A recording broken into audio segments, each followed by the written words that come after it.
Hey y'all, what's up? I am back doing a review of Law and Order Special Victim Unit, SVU, Season 20, Episode 4. I am enjoying doing these Law and Order reviews because I said I'm a big avid fan of Law and Order, and I just love talking about it. It's like, it's been episodes I was like, damn, I wish I could talk about it. It's like, to see what's going on, the cases and stuff. And this video is no different. Like I said in my previous videos, I'm just not going to do any of the side stories. I'm just going to stick to the case itself and just give the facts to it. And maybe some of my opinions in between the stuff.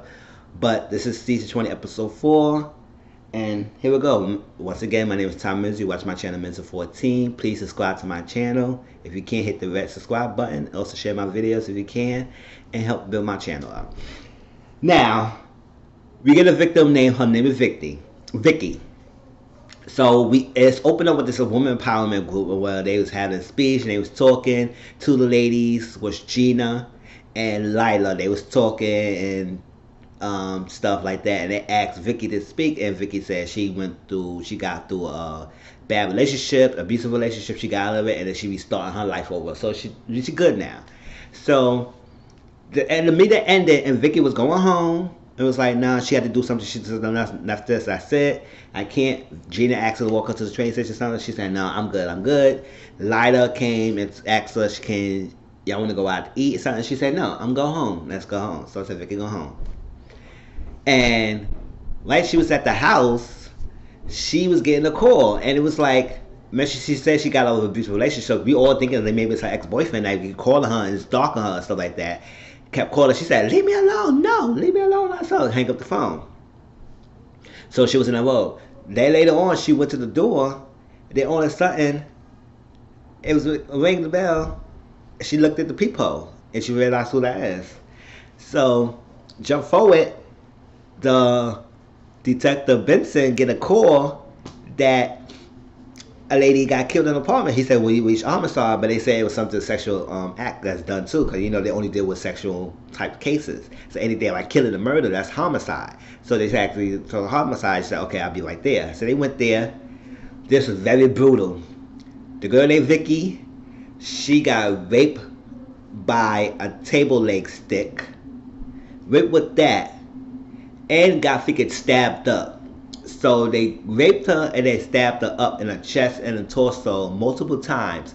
And then all of a sudden they ripped a piece of her rib cage off, right over here in this area, rib cage off, where they had the branding HAM, at his mercy. So I was like, who is branding these ladies? So it was like, now we get further more into the thing. I was like, damn, like it's not enough you freaking raped the girl. Then you stabbed her up and they carved the branding off the rib cage. I said that was brutal as hell. Whoever did this really was personal and really hated Vicky. So I said, I guess we're gonna find out more. So we thinking it's the ex-boyfriend, because later on we find out that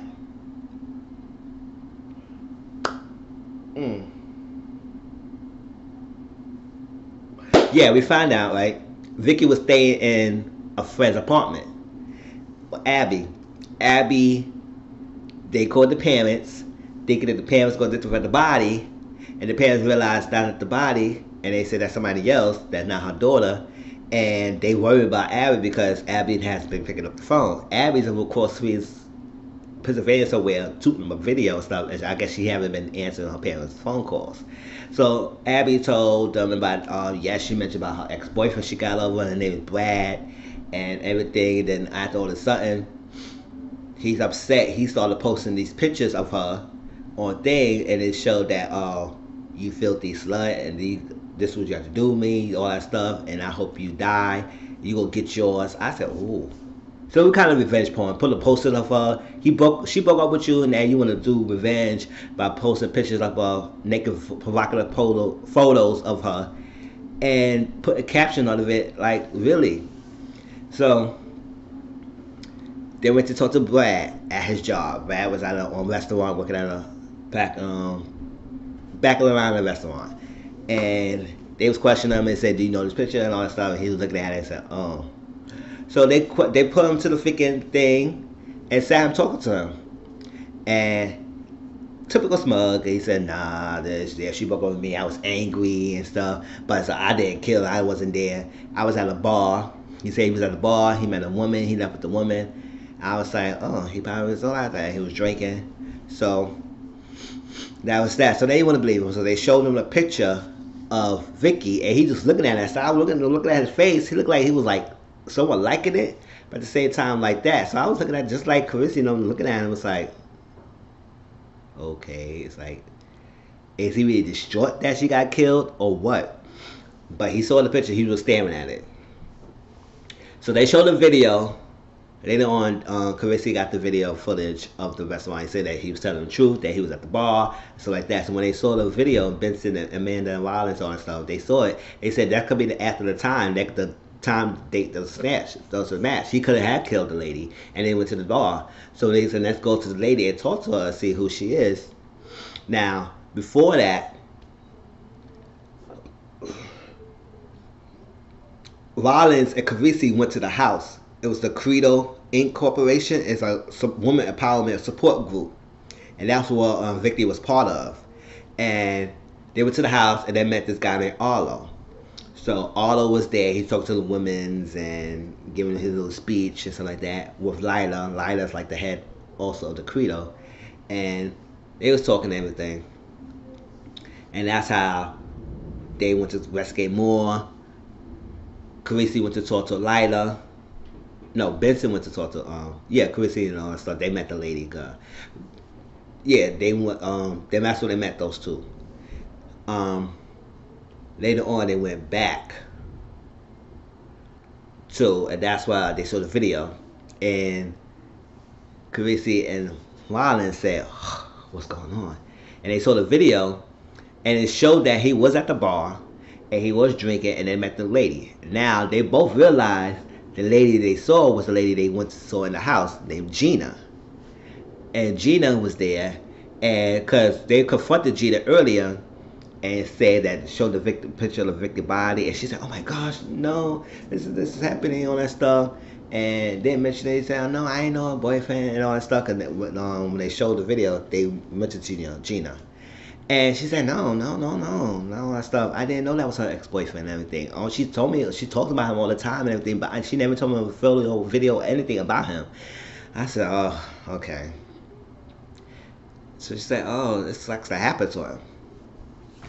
Like, and in the video, they showed the same branding that Vicky had, H&M. And I said, oh, all these ladies, the women empowerment group is getting all these damn branding on them, but they branding these women. What is this? Is this a cult or something? So I was like, oh, this gonna be something.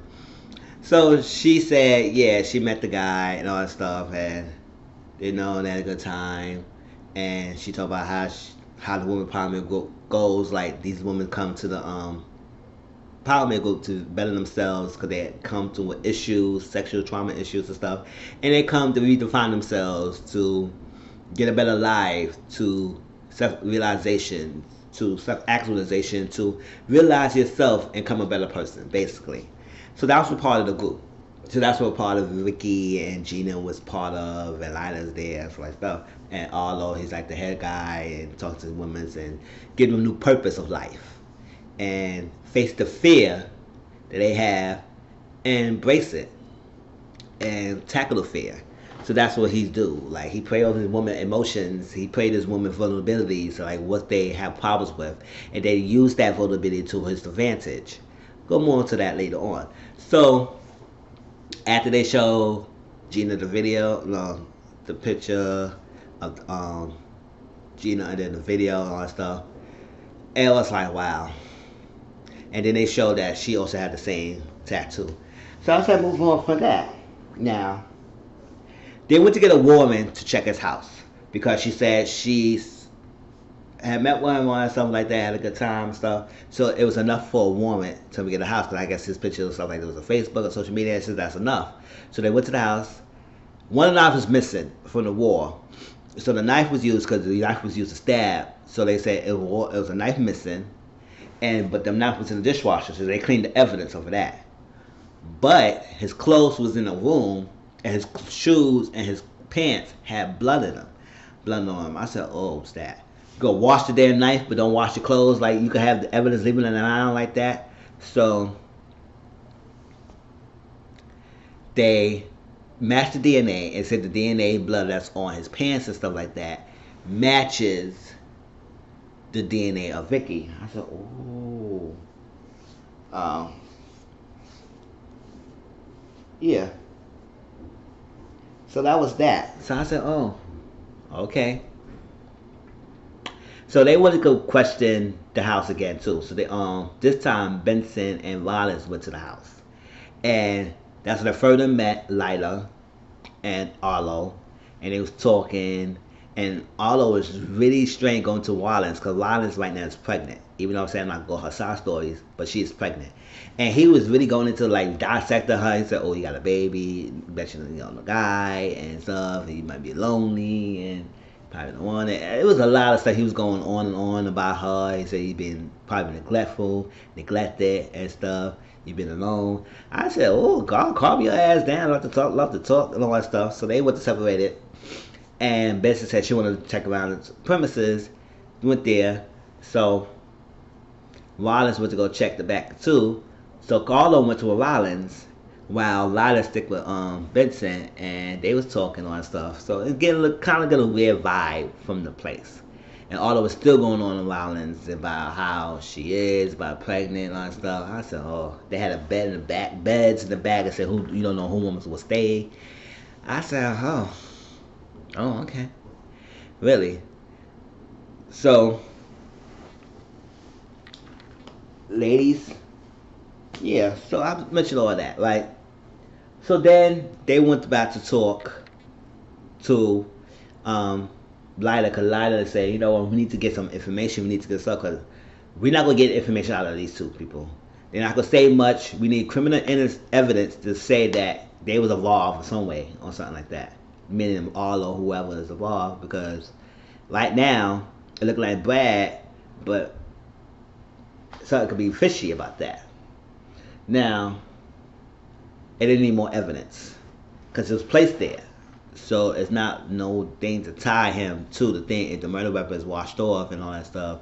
So how do you get the blood? And so it's more questions, and they need some more answers to these questions.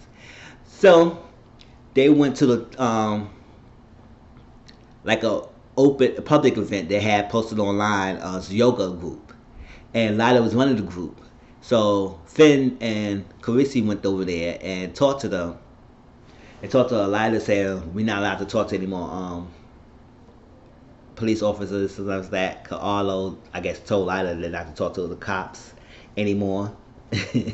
So, and then another lady came to Lila and said, "This is somebody over there. He's doing it again." So we see this guy taking pictures like of the people of time or something like that. So Phil and Carissa walk over there and say, "What you doing? You like taking pictures of like a woman or something?" He said, "No, I'm trying to get evidence of these. This is a coat right here. I'm trying to get this bitch." She said, "They need all my money, wasting all my money for this thing and my wife." And he said, "Who's your wife is?" So they showed a picture, and Gina is actually his wife. And he said, "Well, you do want her back?" She said, "Please, I don't want that back. I just want my money back. They're putting all this money in this kind of con down this kind of group. And this is like ridiculous." And come to find out, they come to the conclusion that Arlo is a con artist. He's not really there to really help these women. He's there to sexual prey on these women. And that's what it is. Like, he prey on these women's vulnerabilities and make them feel special with themselves. Think he's doing it to help them, but he's actually doing them to prey on them.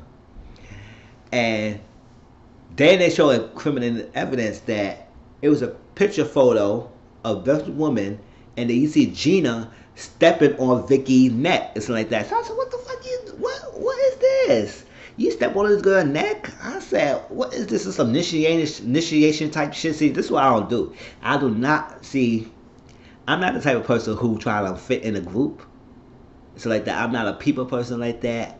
I'll get along with people, but I'm not somebody who wants. Actually, I gotta do everything to fit in the group, to feel wanted, to feel belonging, to feel you accepting me.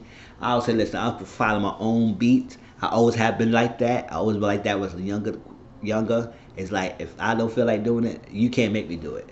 So I don't care. I'm not having nobody telling me I gotta do this to be accepted. I gotta be doing this to people out of the group. Hell to the no. So Vicky was getting stepped on by Gina. So they got Gina ass real quick and said, come over here. Come on. So they got Gina, and they was talking to Gina and saying, "Oh, let's go this one." So they kind of pitting on Gina because it's like, listen, you got this picture, you stepping on a girl, and now what is going on? And she said, "Well, Vicky had to do everything I told her to because she's my serf, and I'm her lord, and the serf had to do everything the Lord tells you to do." So she did what against you, so you went to kill her? She said, "No, I did not kill her." He said, "That's what I asked you." So I said, "No, I didn't kill her and all that stuff. I just did some stuff to get initiated, and it's a process that the ladies got to go through, a self-realization, and they had to go through these steps, and they had to do whatever I tell them to do to better themselves to free." I said, "That's some bullshit. You don't want to a woman empowerment group where you would do some stupid shit like initiation, kind of hazy type things, where you stepping on people's necks and stuff like that. I don't care who the fuck you is. No money in the world will get me that stuff giving me disrespecting on like that. So miss me with that freaking initiation, self-realization group. Yeah, right. You prove dominance. You was proven by fear. You had to do what somebody tell you, and she said she got to high up herself. She is served towards Lida. Lida is her lord. So she said she realized she did that thing. It's a process, but she realized she did something by planting the evidence in Brad's apartment, by putting his blood on his shoes and pants and placing in his apartment so it could incriminate him instead of everybody else. So they try and derail it from the real actual killer and put all the blame on Brad, but that didn't work. So she said, "No, I did that, but I did not kill Vicky." So they said, "Who the killer?" So before they had try and get that information out of her, a lot of said, "You know what, fuck this, F this ass." Got in the room and said, "Boo, get on the ground." "Huh, do you like that? Do you like that?" Barista said, Wallace, step away. So they questioned her, and that's what she broke down and said like that. "Yeah, I just planted the evidence in Brad's apartment, but I did not kill Vicky." She said, "Who put you up to this?" "My Lord put me up to this." "It's who your Lord?" "Lila." And I said, "Oh, Lila is the woman who working with Arlo." So they pieced it together that Lila is the one that killed Vicky and had Gina plant the evidence in Brad's apartment to frame him so it won't go towards her. I said, "Oh." So I said, she said the reason why Lila did that, whatever, because Vicky was threatened to leave the group, and she was not dealing with that anymore. So since she want to leave the group, she's a problem. So we got to get rid of her. So that's one of the reasons why they killed Vicky. I said, "Oh, that poor girl. Like, you gonna stab her up like that and rape her with a table leg because she was trying to leave the group?" I said, "Y'all would do way too much." And I guess all those, the ringleaders, the one who put up Lila to this. And I had Lila take the fall and everything. So when they went to arrest Lila, she was in the middle of the group herself with the ladies, and they went in the middle of the circle, arrested her, and the LA was like, oh my gosh. Like, I was like, yeah. Well, save your money and leave. Save your money and leave. So went to talk to Lila. She was in the day. She was trying to talk to Benson on jumping suit. So he said, "Tell me and everything. Have Arlo came to see you? Have you posted your bell? Have he ever checked up on you? Have he ever called and see you okay?" No, he left you hanging because he knows that he could get somebody else. He don't need you, especially your liability to him, to cause him to lose his money and stuff like that. He could cut you off. So basically, that's what he did. He wasn't really doing nothing much for her. So he said, "Think for yourself and everything." And Benson got through with her, because she realized that, yeah, he not really there for her. And she went 10 years pleasing this guy and finding a space for herself. And she's scared. And he said, Benson said, "You need to think 10 more years in the future, what you got to do. And now you can take a plea or something, and you can get out at least 50 years old or something. And that's still enough time you can have your life. But yeah, give me something." So yes, she mentioned she took the deal, and she implicated that Arlo was the point who put her into it, to her up to it, to have Vicky done, and then she have her serf Gina do the rest of the stuff. So I said, oh, okay.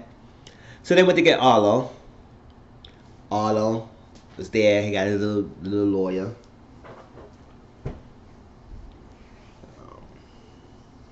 Yeah, so they had nothing on him, right? But before they got Lila, how they got Lila is that even though that Gina said that she put Lila, they still need evidence that put her towards the house. So since they had no phone records, because they never gonna let use the phone, they realized that Rollins, no, Benson realized that Lila has a tracker, a Apple tracker, something like that, that tracks her location, and all the information is going to the cloud, so they could get that. And Carisi found it. He just found out a trace of her steps, and he realized that by the time the accident, her heart rate was up like that. So she was at the place at the time when it happened. So they went. That's how they got Lila. And so she said she was scared of being lonely. So when she said that, all that stuff, I guess that's what it was. And she implemented. She needed Benson needed Lila to say that he did it, or at least that he was part of it, who's the ringleader. So they got him. He was sitting down with his lawyer and trying to get over it and get out of it. And they was talking and Benson gave this little thing. You the type of person who plays a woman. You the worst type of predator because you played on his vulnerabilities. You say this. You gave them hope. You gave them thing. And next minute you know you take advantage of them just because you could use their fear against them to get what you want. And you the worst type of predator. And the lawyer was sitting there because Rollins, after Benson was saying all that, and Rollins was saying her things too, she was looking at the lady, and the lady was getting comfortable, the lawyer lady, because she realized some things that he was doing, and she realized he probably part of his victim, and he used this lady lawyer to help him out. So Rollins was talking to him that they got him bail, got anything trying to get his bail or something like that. And Rollins was talking to the lawyer one more time to go out and try to get through her. And I guess it did, because she was looking at that. So they went back to the office, and Rollins get a call from the lawyer. And the lawyer was saying that he posted bail, and he trying to jump ship by leaving the county. I said, oh snap, this guy probably leave, because I think one of your things for a bail, something like that, you can't leave until a later date or whatever, your trial happening or something, once you post bail or something. I don't know all the legalities between that stuff, but I know you usually can't leave the area when you got bail on, because you have to stay around until they later on the date. So I was like, oh. I said he was trying to jump ship. So they got him. The lawyer came. Wanted to thank the lawyer. She said no, thank you. And I guess why they got through her, because he said no, don't wear a pushover the lap door for this Arlo, because he gonna use the way he want to get, and then you gotta better yourself, and folks gonna you and do what you gotta do. So the lawyer appreciate that. So she called, gave him a tip that he was gonna leave. And I guess his wife, the one he was working with, his ex-wife, will try to help him leave the country. I said, oh, Gina was one of those two. We're trying to help him leave. Yeah, I think it was probably Gina, because she looked like it. She said, Arlo, would you just shut up? Shit, because he was about to go in with his little mouth again. And she said, Arlo, would you shut up? She said, that's the trouble we needed all day. I said, for real. It got this nigga ass, put him back in the car, and jump. I said, you ain't getting out now, stupid ass. So that's the type of people that you don't want to deal with, like those guys or something like that who think they got it all like that. They got the charming personality, play on these women, thinking them they got something going on, and when you actually using them, no, that's not good. The fact that Vicky was trying to get out the group, and you have Lila and everybody trying to kill her fiercely like that, and get them to cover your tracks, and you won't get implemented, no, you in trouble too. But it was another good episode. I can't wait to the rest of the season, how it goes. Like I said, SVU never disappointed me. It's 20 seasons strong, 20 years strong. So you know this is a good season, good series. So I'll talk to y'all later. Peace.